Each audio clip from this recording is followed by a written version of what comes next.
Bună dragi urmăritori! Bun venit pe canalul nostru!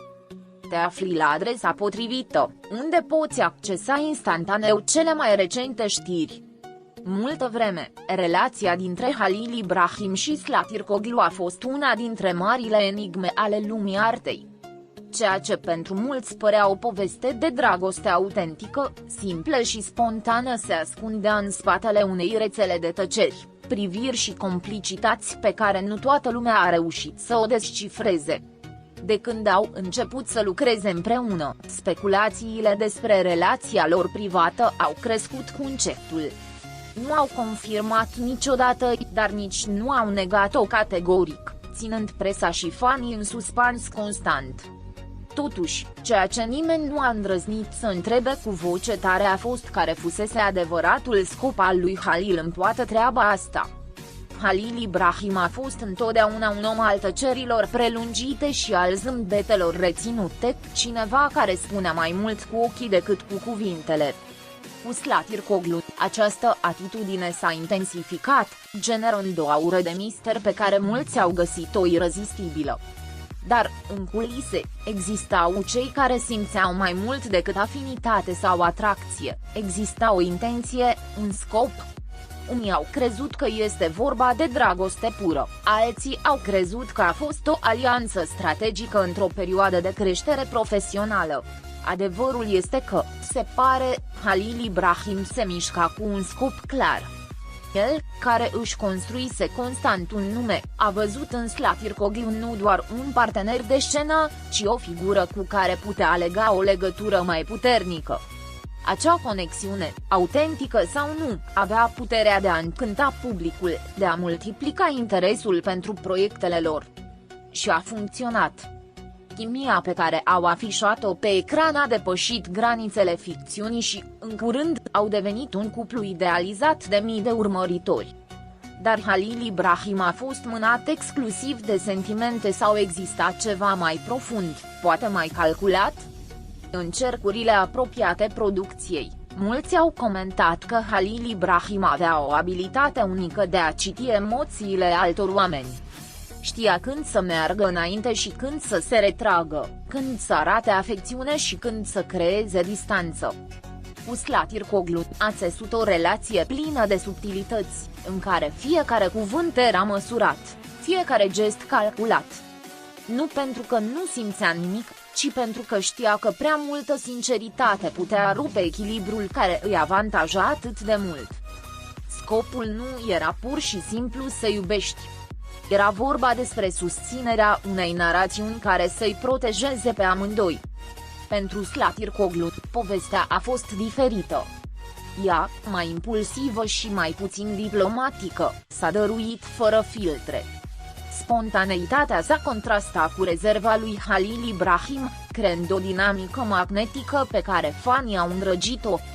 Dar, în timp, această diferență a început să cântărească.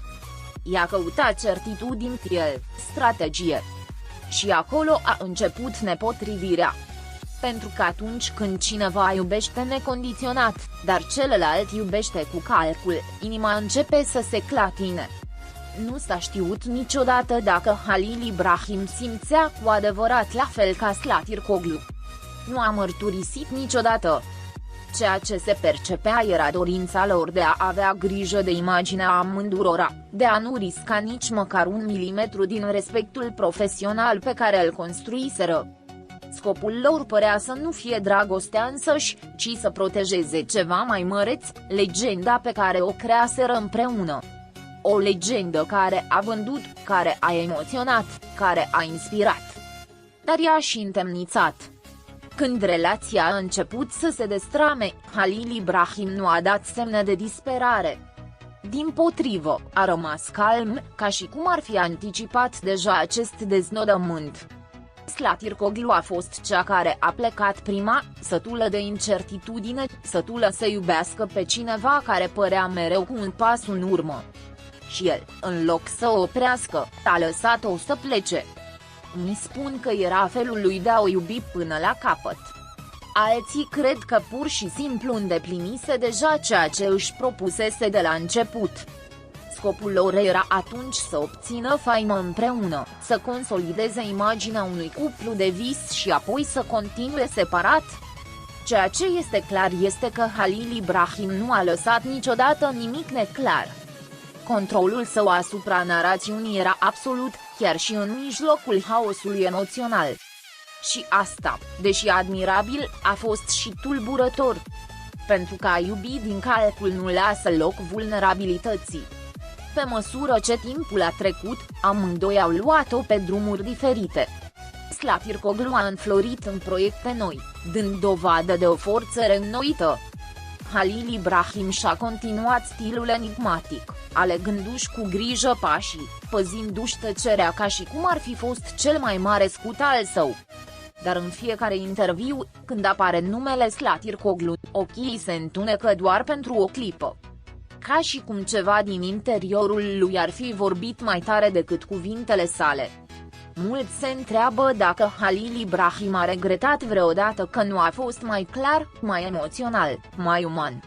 Ceea ce nimeni nu poate nega este că relația sa cu Slatirkoglu a marcat un înainte și un după în viața sa și în modul în care publicul îi percepe.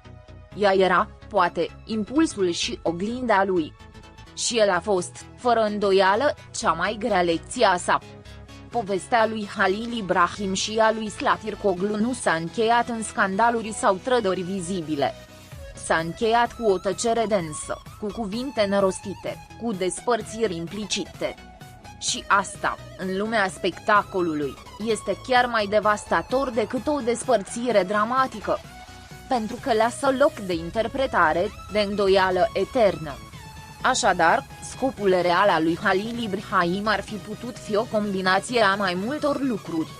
Admirație, nevoie, dorința de a proteja ceva mai mare decât ei înșiși. Dar dacă un lucru era clar, acela era că nu totul era dragoste și nici nu totul era strategie. A fost un amestec complex, dureros și fascinant. Ca multe povești adevărate care nu sunt niciodată spuse pe deplin. În final, ambele au lăsat o amprentă de neșters în inimile publicului.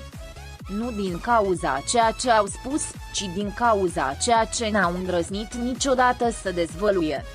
Și poate că aici rezidă adevăratul mister al acestei povești, în ceea ce a fost simțit, dar niciodată numit. Ceea ce Halil Ibrahim voia să realizeze și nu a terminat niciodată de explicat. Pascali.